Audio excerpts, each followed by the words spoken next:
QS Al-Araf ayat 73 mengisahkan Nabi Syolih yang diutus kepada kaum Samud. Ia berkata, agar mereka menyembah Allah semata, lalu menghadirkan unta betina sebagai tanda ayah atau bukti nyata, serta memperingatkan agar tidak menyakitinya. Di balik kisah historis itu, tasawuf melihat ayat ini sebagai peta halus perjalanan batin manusia. Dalam pandangan Imam Junaid al-Baghdadi, tauhid bukan sekadar pernyataan lisan bahwa Tuhan itu satu. Tauhid adalah keadaan batin ketika tidak ada lagi sekutu tersembunyi dalam hati, tidak ego, tidak ambisi yang diagungkan, tidak ketergantungan berlebihan pada makhluk. Sebab syirik paling halus bukan menyembah berhala batu, tetapi ketika hati lebih takut kehilangan dunia daripada kehilangan Allah. Ketika Nabi Syolih berkata telah datang bukti nyata, ini memberi isyarat bahwa Allah tidak pernah menuntun manusia tanpa tanda. Namun,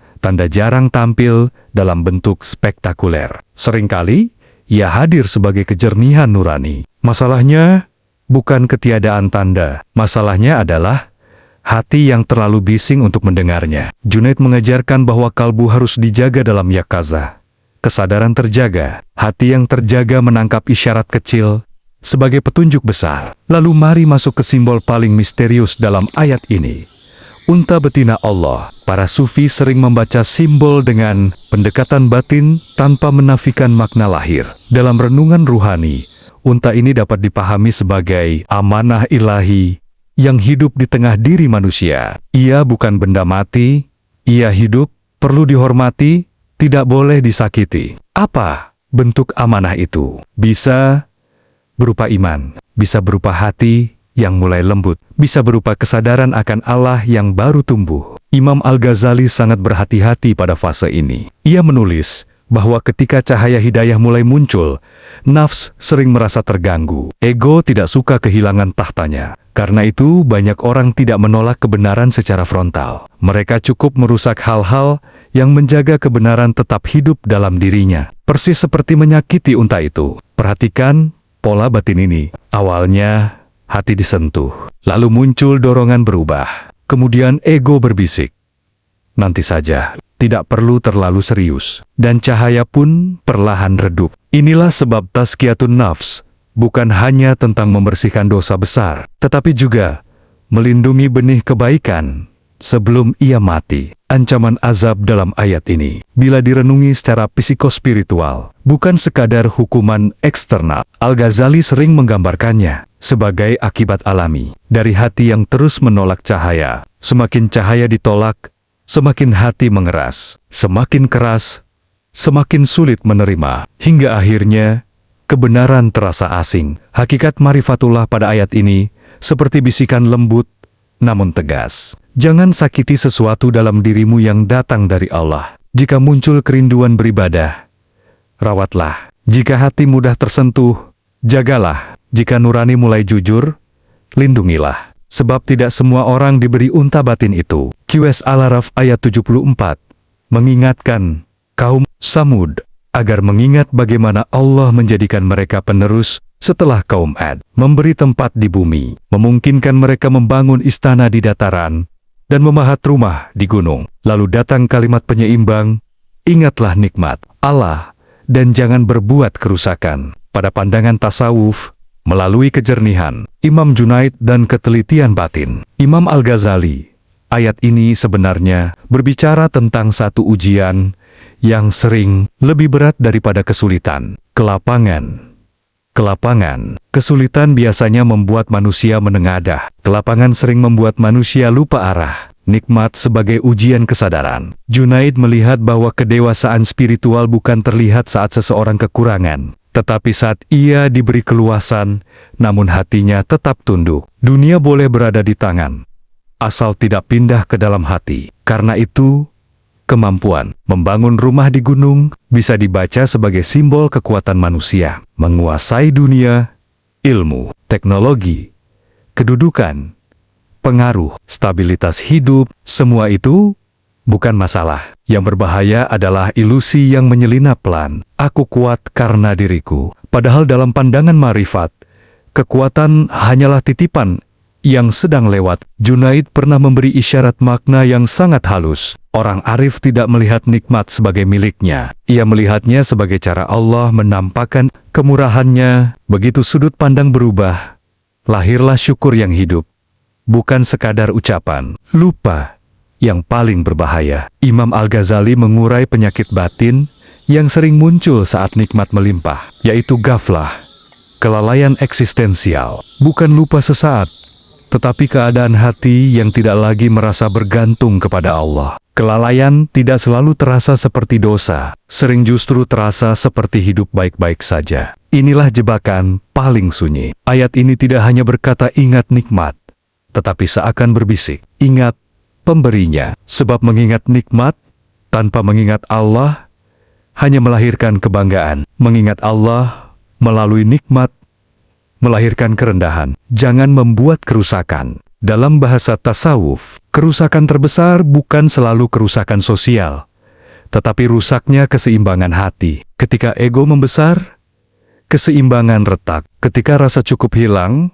keserakahan tumbuh. Ketika syukur mati, nikmat terasa kurang meski berlimpah. Al-Ghazali bahkan mengingatkan bahwa hati yang tidak pandai bersyukur perlahan kehilangan kemampuan merasakan kehadiran rahmat, bukan karena rahmat berhenti turun, tetapi karena wadahnya tertutup. Bayangkan tanah subur yang terus diberi hujan, namun berubah menjadi batu. Air tetap jatuh, tetapi tak lagi meresap. Hakikat ma'rifatullah.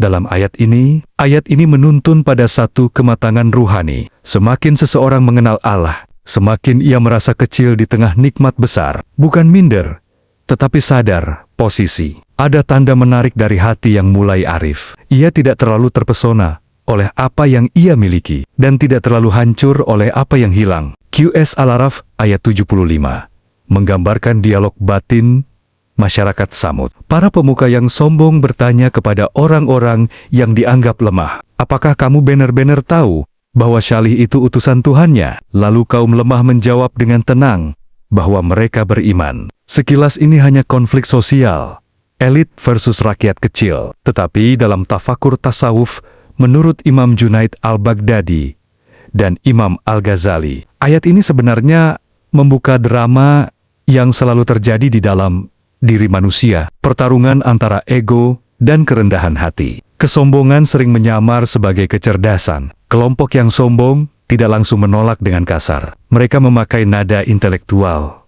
Apakah kamu tahu? Seakan-akan mereka lebih rasional, lebih kritis. Junaid mengingatkan bahwa penghalang terbesar menuju Allah bukan kebodohan, tetapi perasaan. Sudah tahu, ketika hati penuh oleh aku mengerti, cahaya sulit masuk. Bejana yang merasa penuh tidak bisa diisi. Menariknya, dalam banyak perjalanan ruhani, justru hati yang tampak sederhana lebih cepat menangkap kebenaran. Bukan karena kurang berpikir, tetapi karena tidak terhalangi oleh keangkuhan batin. Lemah di mata manusia, kuat di sisi Allah. Kaum yang dianggap lemah menjawab tanpa retorika panjang. Tidak defensif, tidak marah, hanya menyatakan iman. Ini tanda hati yang stabil. Al-Ghazali melihat kerendahan sebagai tanah subur bagi hidayah. Ego selalu ingin dominan. Hati yang lembut lebih siap dipimpin. Ada hukum halus dalam spiritualitas. Semakin keras seseorang mempertahankan citra dirinya, semakin sulit ia tunduk pada kebenaran. Sebaliknya, semakin berani seseorang terlihat tidak besar, semakin mudah ia dibesarkan oleh Allah. Tazkiyatun Nafs membongkar Fir'aun kecil. Para sufi sering berkata bahwa setiap manusia membawa potensi Fir'aun dalam dirinya.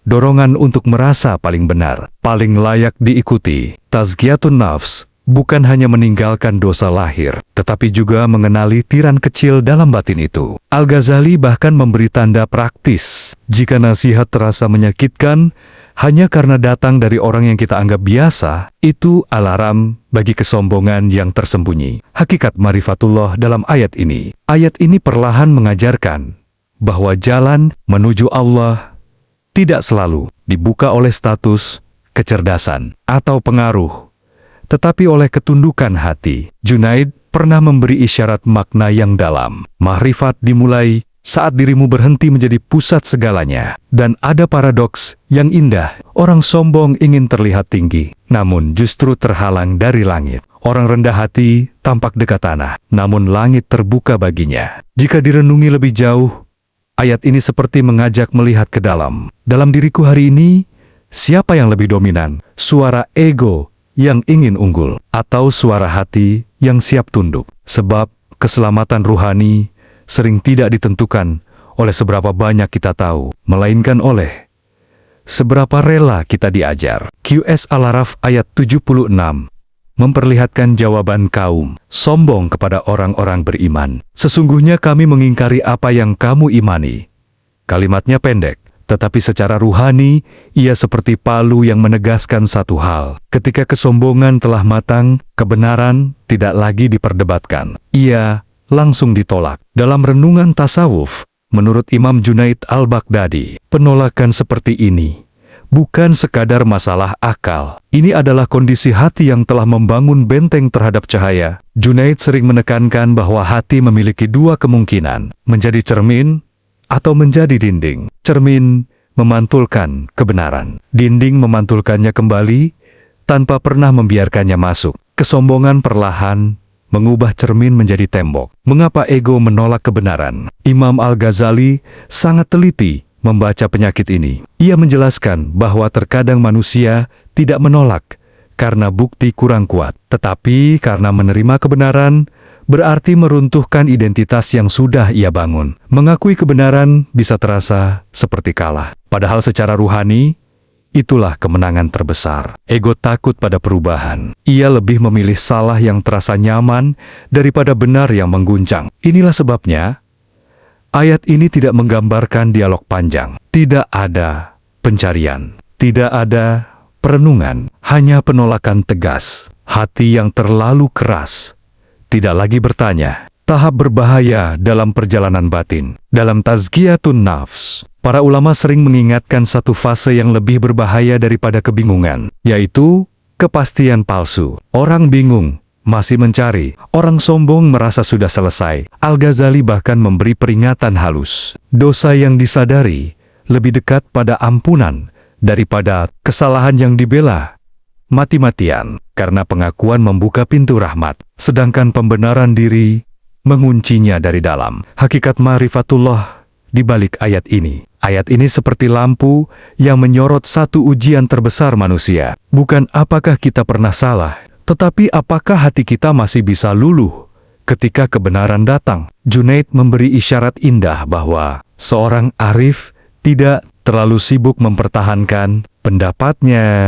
Ia lebih mencintai kebenaran daripada citra dirinya. Ada tanda batin yang sehat. Ketika menemukan kebenaran, ia merasa ditolong, bukan dipermalukan. Sebaliknya, hati yang sakit merasa setiap koreksi adalah serangan. Jika direnungi perlahan, penolakan kaum Samud bukan hanya cerita masa lalu. Ia adalah kemungkinan yang selalu hidup dalam diri setiap manusia. Kadang bukan kebenaran yang jauh, tetapi hati yang enggan mendekat. Maka hakikat ma'rifatullah pada ayat ini mengarah pada satu kelembutan penting. Jagalah hatimu tetap mudah berkata, "Aku keliru." Sebab dalam misteri perjalanan menuju Allah, orang yang mau merendah sesaat sering diangkat derajatnya. Sementara orang yang terlalu tinggi untuk tunduk justru terjatuh oleh ketinggiannya sendiri.